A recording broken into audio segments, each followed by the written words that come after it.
Najstarejši venetski napis je relativno dolg, 50 besed, dobro ohranjen in seveda je vzbudil veliko zanimanje. No, poglejte samo tole. Torej, Italijani in Nemci so uspeli doseči, pa Francozi so uspeli doseči 9,1%, Bor je dosegel, pa smo dosti vidi, nekaj drugega tudi, 85%, ja, v drugi vrsti je, banka še, ja. Torej, Bor,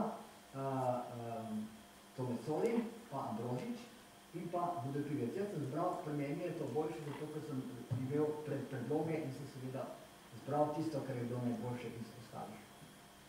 No, to je pa najdaljši napis, vidite, da je zelo lep napis. Napis teče iz sredine v sredino, to pomeni, da ima določeno tudi vsebino, ki se zapira in vsebina to tudi pojasnjuje. Vsebina pride od vzroka in krivde pri izgubi mlajše osebe, darovanju, darovanskem pomenu, molitve in pomenu in načina prehoda v večno življenje. Torej, to se zapira in gre duša v večno življenje. Anna Marinetti, italijanski jezikoslovec, ki razlaga napis z 10 besedami, nepovezane vsebine, trdi, da napis ni običajen, da manjka običajne strukture in imenske oblike.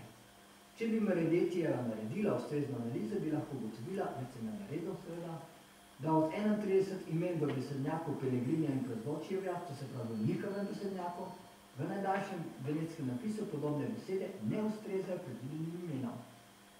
In zaključek, analiza, ki bi dokazala, da je sedanje branje venetskih napisov z imeni neustrezno, pač ne sme biti objavljeno.